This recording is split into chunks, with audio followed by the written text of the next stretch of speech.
Hypoglycemic coma. Etiology: missed meal or severe exercise after insulin or oral hypoglycemic drugs, overdose of insulin or decreased elimination of insulin, as in cases of renal failure.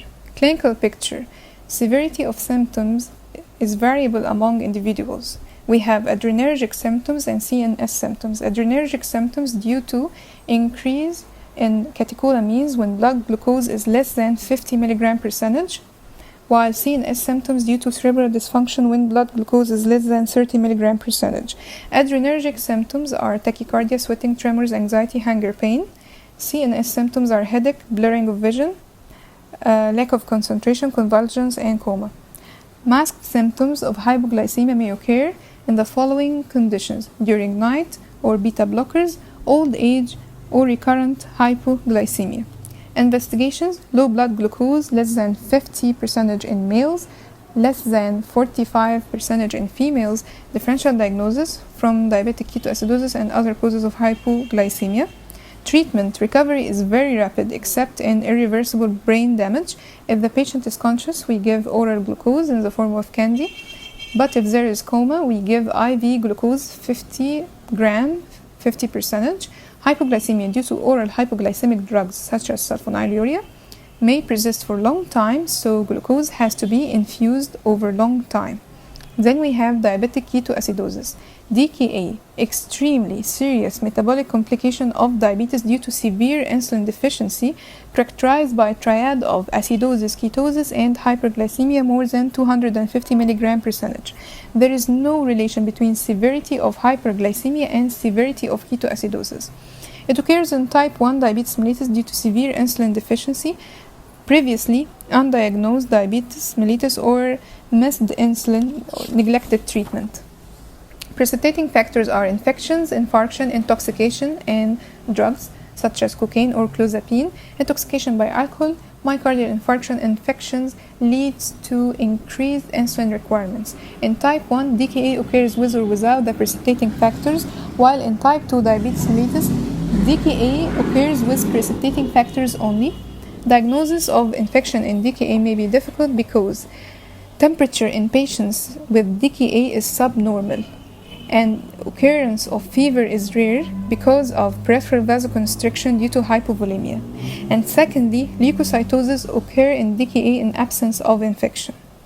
Pathogenesis and clinical picture: severe insulin deficiency lead to glucose can't enter cells, hyperglycemia more than 250 mg percentage.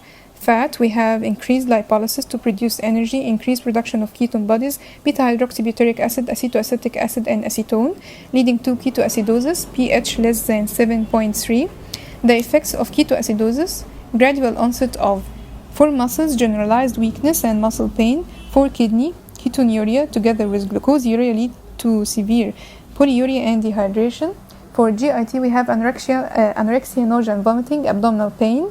Respiration: acetone odor of the breath, cosmal respiration, deep rapid respiration. CVS, we have the breast contractility, low blood pressure, rapid weak pulse. Hyperkalemia due to shift of potassium outside cells and absence of insulin. And finally, coma due to combined effect of ketone bodies, dehydration, electrolyte disturbance. Investigations: we have blood glucose and urine examination. Urine examination, polyuria, glucoseuria, ketonuria. Blood examination: glucose exceeding 250 mg percentage, increased ketone bodies, acidosis, pH less than 7.3 with high anion gap. Electrolytes: the potassium is different. It can be high due to acidosis or insulin deficiency, and it can be low, and it can be normal. Pseudohyponatremia may occur. Sodium level is decreased by 1.5 milliequilibrium per liter for every 100 mg per deciliter increase of glucose above normal. Osmotic pressure is working here because high glucose level cause fluid to shift into the vasculature, leading to dilution of serum sodium concentration. So serum osmolarity is 2 times sodium plus glucose over 18 plus BUN over 2.8. And then we have treatment of the DKA. Estimation of blood glucose, pH, blood gases, and electrolytes. Fluid therapy: 4 to 8 liters usually required. Normal saline: 1 liter per hour for the first 2 hours, followed by half liter per hour until the deficit is replaced. 4 to 8 liters are required. At first hour, normal saline is given, then changed to glucose 5% saline if blood glucose becomes less than 250 mg per deciliter. Insulin, we give short-acting soluble insulin, regular or crystalline insulin. The regimen IV or IM, not subcutaneous because it's ineffective due to hypotension and reduction of skin blood flow. IV insulin, 5 to 10 units per hour infusion, repeated intramuscular, 20 international unit as a start, then 6 units per hour. Then we have first hour, we give 5 to 10 units per hour IV infusion. Second hour, we continue with the same dosage as long as acidosis is present. If blood glucose doesn't decrease by 10% after the first hour, then insulin dose is increased. If blood glucose becomes below 250 mg per deciliter, we add glucose 5% IV infusion. Third hour, continue insulin IV infusion till pH becomes more than 7.3 and bicarbonate exceeds 18. And then we give subcutaneous regular insulin before meals. Potassium therapy. Serum potassium falls during insulin therapy due to intracellular shift, and this fall may be dramatic, so we add 20 to 40 milliequivalent to each 1 liter of saline. Sodium bicarbonate in severe acidosis, especially if pH is less than 6.9. Treatment of precipitating factors, infection, and by antibiotics. Complications during treatment: hypoglycemia, hypokalemia, hypervolemia, rebound, cerebral edema. Occurs in children and young adults if plasma glucose is decreased rapidly, shift of water to the cells, leading to brain edema. This can be prevented by gradual reduction of plasma glucose, 75 mg per hour. And here we have comparison between hypoglycemic coma and DKA. For hypoglycemic coma, it's irritable with rapid recovery by IV glucose, while in DKA it's not irritable and there is no recovery with IV glucose.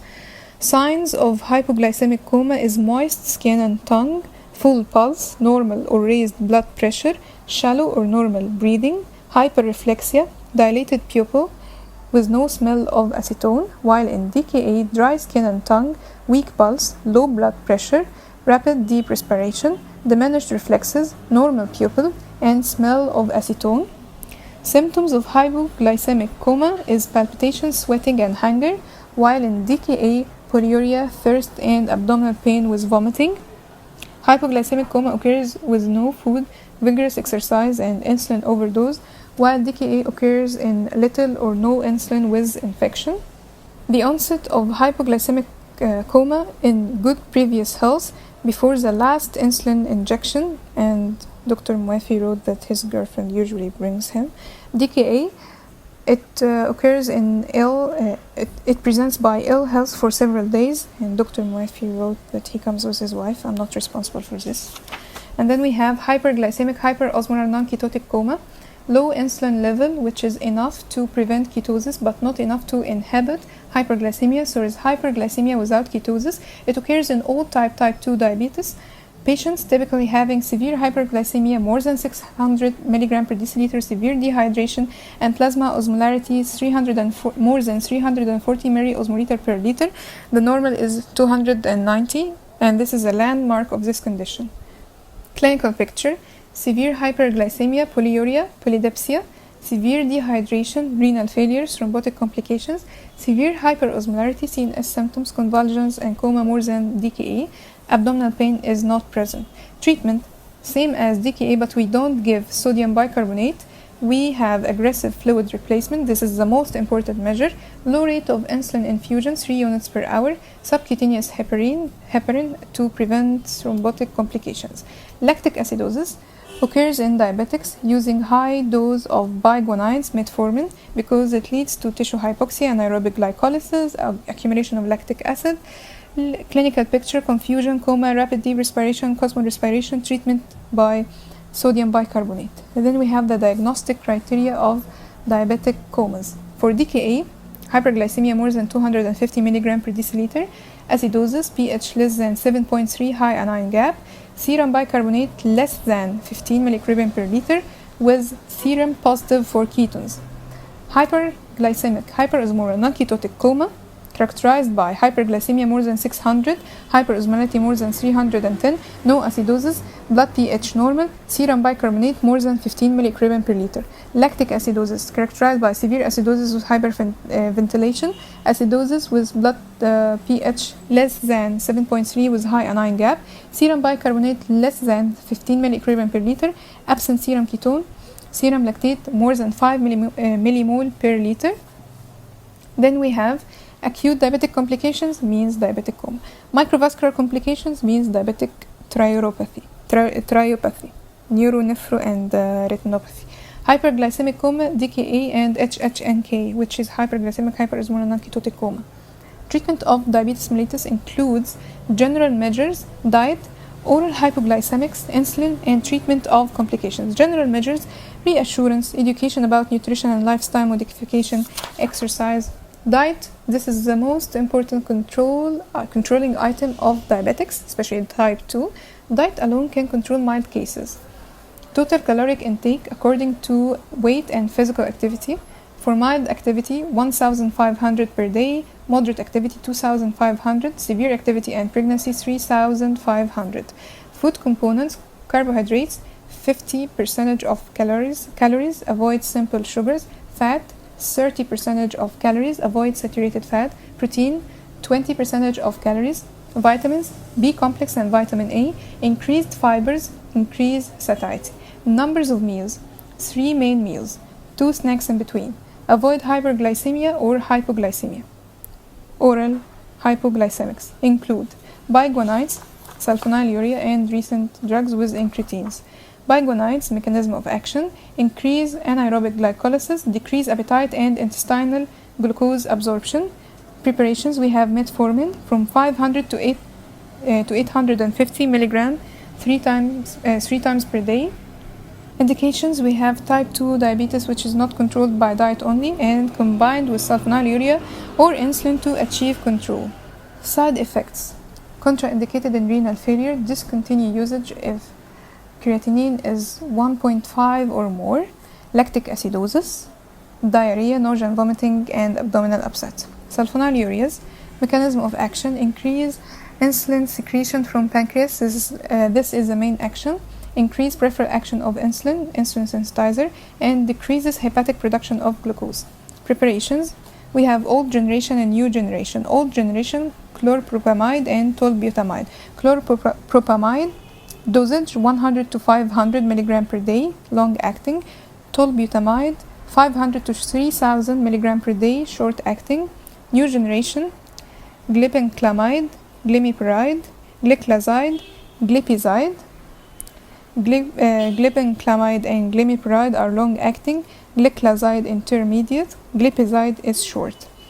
They are indicated in type 2 diabetics not controlled by diet in non-obese patients. Side effects: allergy, aplastic anemia, hypoglycemia, hepatitis, hyponatremia due to increased ADH by chloropropamide.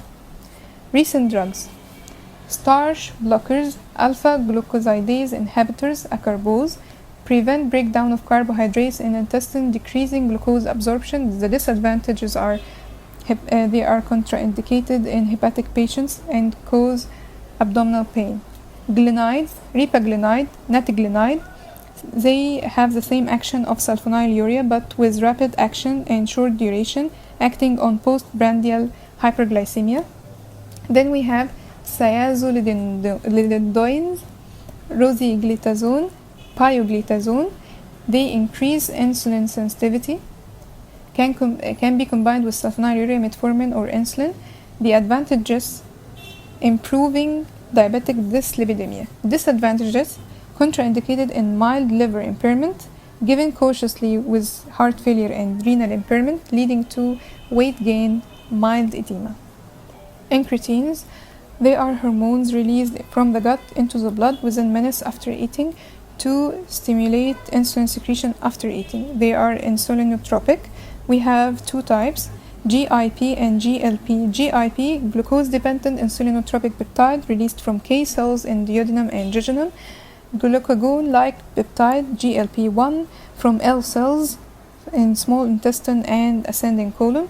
Both incretins are rapidly deactivated by dipeptidylpeptidase 4. The drugs: incretin mimetic, exenatide, and liraglutide. Exenatide injected subcutaneously twice daily, 1 hour before meals, used in combination with metformin or sulfonylurea.